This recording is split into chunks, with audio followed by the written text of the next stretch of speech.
नेपाल हिमालय में बसा एक लैंडलॉक्ड देश, एक समृद्ध और विविध इतिहास समेटे हुए है।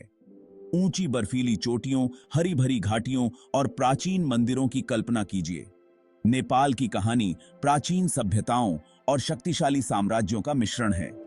किरात लोगों की शुरुआती बस्तियों से लेकर राजवंशों के उत्थान और पतन तक, यह ऐसे आपको नेपाल की अनूठी ऐतिहासिक यात्रा पर ले जाएगा।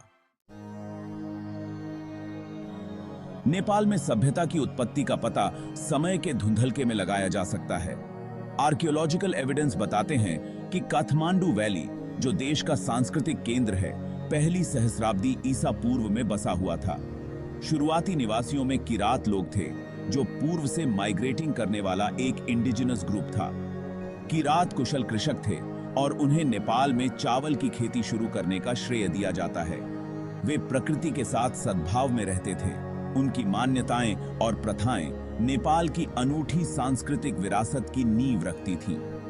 किरात ने सदियों तक नेपाल के कुछ हिस्सों पर शासन किया।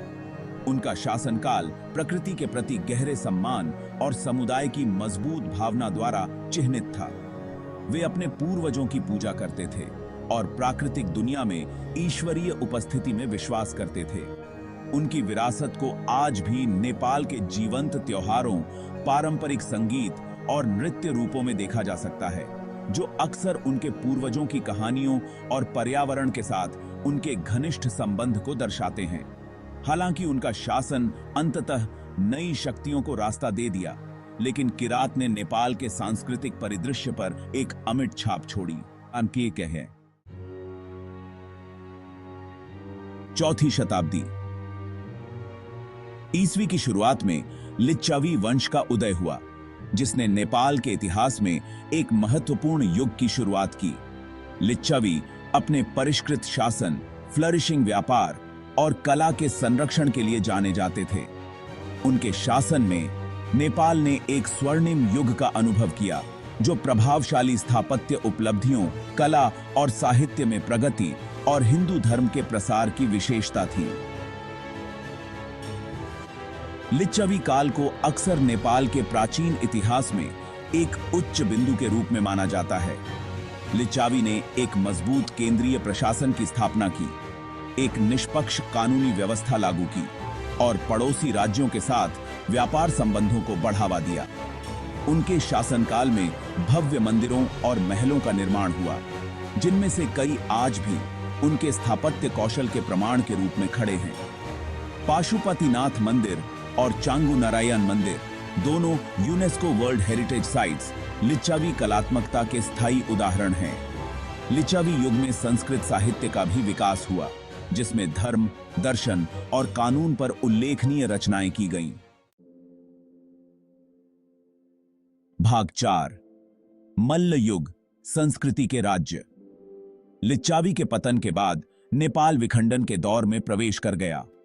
यह युग, जिसे मल्ल काल के रूप में जाना जाता है, राजनीतिक प्रतिद्वंद्विता और सांस्कृतिक जीवंतता का मिश्रण था। काठमांडू वैली को 3 नगर राज्यों, काठमांडू, पाटन और भक्तपुर में विभाजित किया गया था।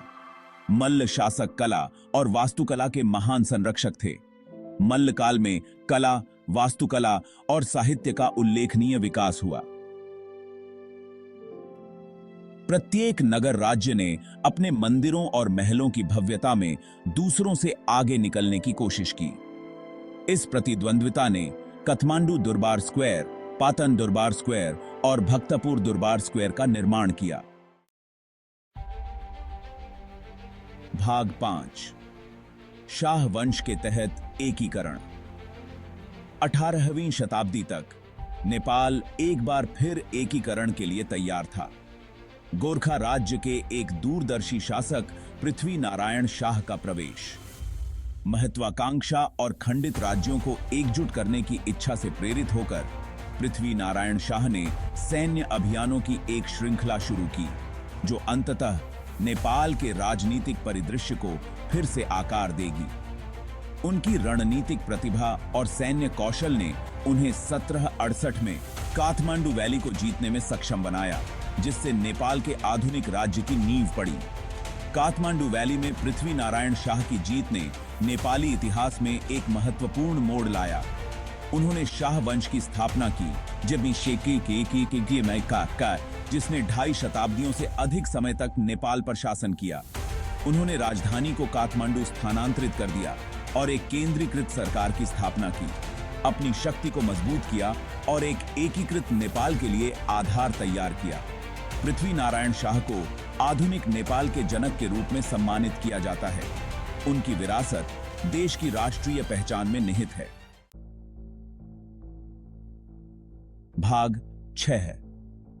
राणा शासन, साये की एक सदी।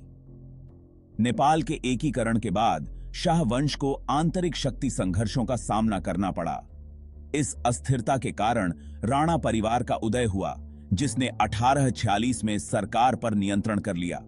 इस तख्ता पलट के सूत्रधार जंग बहादुर राणा ने एक वंशानुगत प्रधानमंत्री पद की स्थापना की, जिससे शाह सम्राट नाम मात्र के लिए रह गए। राणा शासन, जो एक सदी से भी अधिक समय तक चला, निरंकुश शासन, अलगाववादी नीतियों और शासक एलिता द्वारा प्राप्त भव्य जीवन शैली की विशेषता थी।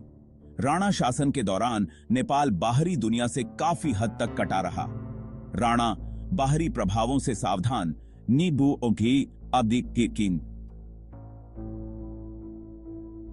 बास से सूचना और संचार पर कड़ा नियंत्रण लागू किया। इस अलगाव ने जहां नेपाल की स्वतंत्रता को बरकरार रखा, वहीं इसके विकास को भी रोक दिया।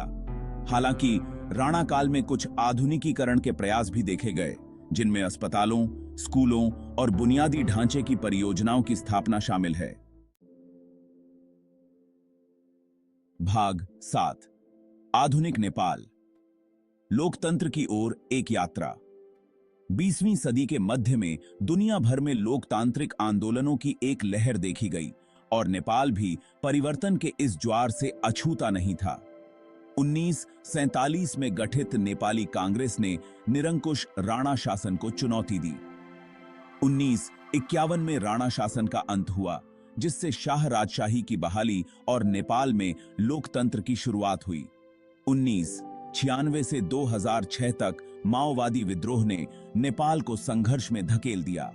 2006 के शांति समझौते ने गृह युद्ध को समाप्त किया। 2008 में नेपाल ने राजशाही को समाप्त कर एक संघीय लोकतांत्रिक गणराज्य बन गया। नेपाल में एक स्थिर और समृद्ध लोकतंत्र की यात्रा जारी है।